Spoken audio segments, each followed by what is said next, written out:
आज मिरनी राय medical college and hospital में Ranchi RIMS के न्यूरो डायरेक्टर राजकुमार जी पहुंचे और पूरे हॉस्पिटल का निरीक्षण किया।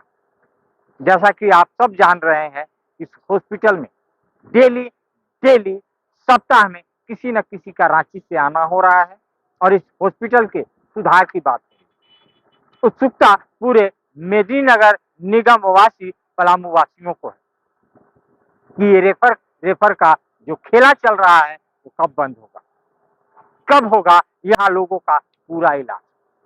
तो उन्हीं सब चीजों को देखते हुए रांची से एचओडी आ रहे हैं, डायरेक्टर आ रहे हैं, देख के जा रहे हैं और गुणवत्ता कैसे गुणवत्तापूर्ण इस अस्पताल को बनाया जाए उस पर कार्य चले। जैसा कि डॉक्टर महोदय ने कहा कि मुख्यमंत्री जी के आदेशानुसार ये सारी कार्रवाई हो रही है और जो एमएमसीएच है आने वाले दिन में रिम्स जैसा बनेगा।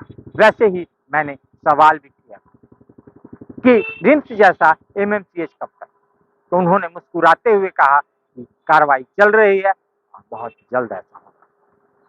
तो अगर ऐसा सरकारी हॉस्पिटल और एमएमसीएच बन जाएगा तो रेफर का खेला खत्म होगा और पलामू स्वास्थ्य विभाग में ऊपर होगा, क्योंकि अब मेडिकल कॉलेज भी हो गया है और हॉस्पिटल भी हो गया है। मैं आपको बताते चलूं, हॉस्पिटल और मेडिकल कॉलेज में हर समय लड़ाई रहती है कि एमएस देखेंगे कि सीएस देखेंगे।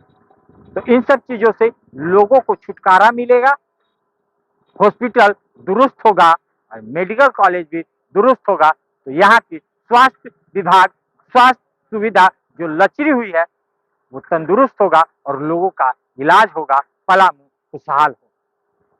देखना होगा कि ये कब तक स्थिति और परिस्थिति सुधरती है।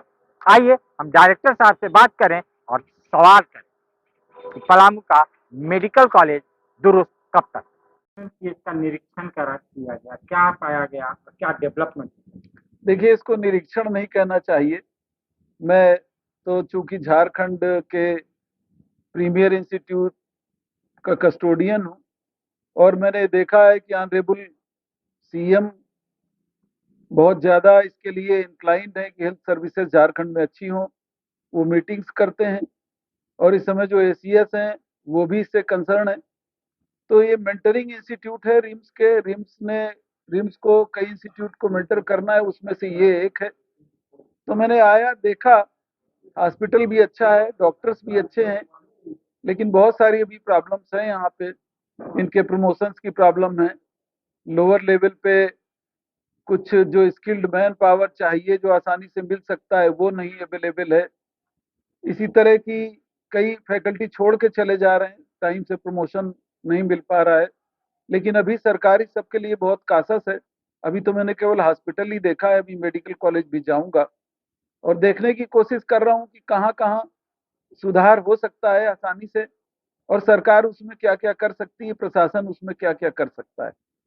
आप जानते हैं कि जैसे एडमिनिस्ट्रेटर जब राउंड करते हैं तो उनका एडमिनिस्ट्रेटिव एंगल होता है। मैं डॉक्टर हूं तो मैं डॉक्टर्स के एंगल से चीजें देखने की कोशिश कर रहा हूँ।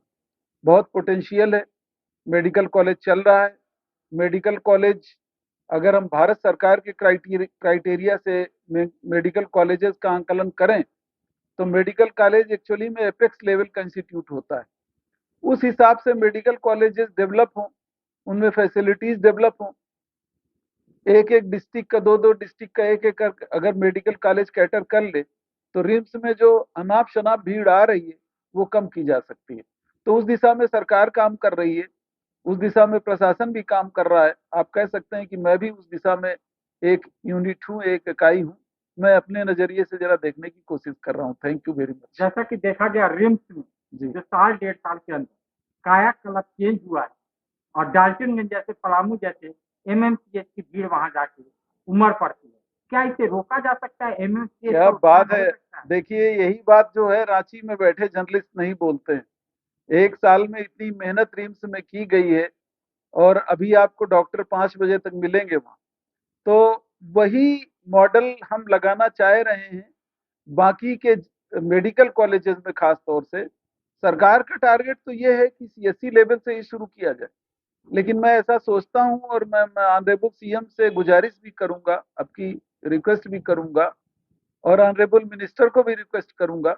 ऑनरेबल मिनिस्टर भी डॉक्टर हैं, इस बार आप जानते हैं, तो उनसे भी मैं रिक्वेस्ट करूंगा कि पहले मेडिकल कॉलेजेस को स्ट्रांग किया जाए, वहाँ पे जो स्किल्ड मैन पावर है वो दिया जाए, फैकल्टी के रेगुलर अपॉइंटमेंट्स हों, फैकल्टी के रेगुलर प्रमोशंस हों और फैकल्टी पे कर भी लगाया जाए कि वो बाहर प्रैक्टिस ही ना करते रहें। सॉरी, ये भी उसमें पॉइंट है, वो बाहर नर्सिंग होम ही ना चलाते रहें, हॉस्पिटल का टाइम हॉस्पिटल में दे और बाकी जो पॉलिसीज हैं स्टेट गवर्नमेंट की उनको फॉलो करें। अगर इतना भी किया गया तो मुझे नहीं लगता है कि मेडिकल कॉलेजेस को अच्छा होने में कोई देर लगेगी। जैसा कि देखा गया 1.5 साल के अंदर, ये मैं चैलेंज करता हूँ कि इसकी कायाकल्प रिम्स की चेंज हुई है, क्या रिम्स आरएमसीएच जैसा एमएमसीएच बन सकता है? बिल्कुल बन सकता है और आप देखेंगे टाइम भले लगे लेकिन ये भी बनेगा। और चूंकि सरकार का फोकस है और हेल्थ तो इम्पोर्टेंट इशू है ना, गरीब आदमी रईस आदमी तो जाके बड़े बड़े हॉस्पिटल्स में इलाज करवा सकता है। झारखंड में पुअर पॉपुलेशन है और हेल्थ का अधिकार है और सरकार भी जब चाहती है तो क्यों नहीं होगा, बिल्कुल होगा। इच्छा शक्ति रखते हैं हम लोग भी और सरकार में इस चीज की अपील की जाएगी और मैं पूरी उम्मीद करता हूं कि हेल्थ सर्विसेज अच्छी हो जाएंगी। हमारे एमएमसीएच के डॉक्टरों से क्या कहना चाहते हैं एक बड़े पदाधिकारी होने? मैं डॉक्टर्स को ये कहना चाह रहा हूं कि डॉक्टर्स की डिग्निटी और एथिक्स को मेंटेन करें। एक मेडिकल की अपनी एथिक्स है जो इरोड हुई है, केवल झारखंड में नहीं पूरे भारत में ही इरोड हुई है। तो मैं फैकल्टी को खास तौर से ये मैसेज देना चाहता हूं कि आप इस देश के वो शिक्षक हैं हाई ग्रेड के कि आप डॉक्टर्स पैदा करते हैं। अगर आपके ही आचरण अगर नैतिकता पर आधारित नहीं है तो आप जो डॉक्टर पैदा करेंगे वो भी नैतिकता वाले डॉक्टर पैदा नहीं होंगे। और मेडिकल प्रोफेशन जैसा कि हम जानते हैं ये कोई प्रोफेशन नहीं है, ये ह्यूमन सर्विस है। अगर आप ह्यूमैनिटी की सर्विस के लिए आए हैं तो फिर डेडिकेट करिए, डिवोट करिए, अपना टाइम दीजिए, अपनी ऊर्जा दीजिए और देखिए आपको जो प्लेजर मिलेगा वो पैसे से वो प्लेजर तो कम से कम नहीं मिल सकता है, जब आपकी सर्विसेज अच्छी देंगे उससे जो प्लेजर मिलेगा। तो मेरा उनके लिए यही सुझाव रहेगा कि मेडिकल एथिक्स को इंच बाय इंच लगाने की कोशिश करें लाइफ में और उसको उसका आनंद लेने की कोशिश करें। उसका जो प्लेजर है वो बहुत ही अलग है। देखा जाता है एमएमसीएच में डॉक्टर आते हैं और छोड़ के बीच में ही बिहार वगैरह चले जाते हैं, ऐसा क्यों? क्या इन लोगों का प्रमोशन है क्या? ये जैसा कि निदेशक रिम्स के द्वारा आज अस्पताल का भ्रमण किया गया और उस भ्रमण के दौरान उनको उनको ऐसा आभास हुआ कि यहाँ पर चिकित्सक आते हैं, ज्वाइन करते हैं और कुछ चिकित्सक छोड़ करके चले भी जाते हैं। अभी अभी हाल ही में एक हमारे यहाँ जो एसोसिएट प्रोफेसर हड्डी विभाग के हैं उनके द्वारा त्यागपत्र जो है 31 मार्च तक वो काम करेंगे, उसके बाद वो चले जाएंगे, एसोसिएट प्रोफेसर के पद पर हैं। तो जो पूर्व से हमारे जो वरीय चिकित्सक हैं, अभी सरकार के द्वारा प्रमोशन पिछले 6 महीने के अंतर्गत बहुत सारे लोगों को प्रोफेसर बनाया गया है, परंतु बहुत सारे ऐसे प्रोफेसर हैं जो एलिजिबल तो हैं प्रोफेसर बनने के लिए, मगर सरकार की कोई रोस्टर पॉलिसी है या सरकार की कुछ बाध्यता है जिसके चलते वो लोग प्रमोट नहीं हो पा रहे हैं।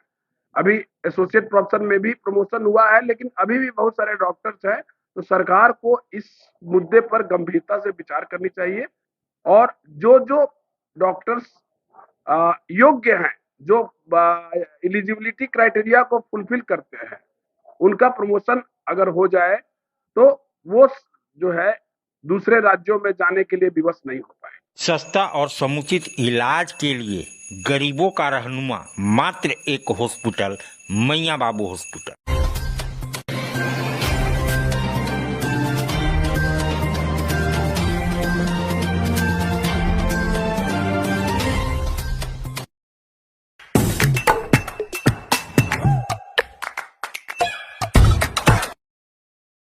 आज आप दिल्ली दरबार आए हैं। दिल्ली दरबार अपने आप में पूरे डाल्टनगंज को समेटने के लिए तैयार है, क्योंकि गांधी उद्यान पार्क में दिल्ली दरबार जब से आया है रौनक बढ़ गई है।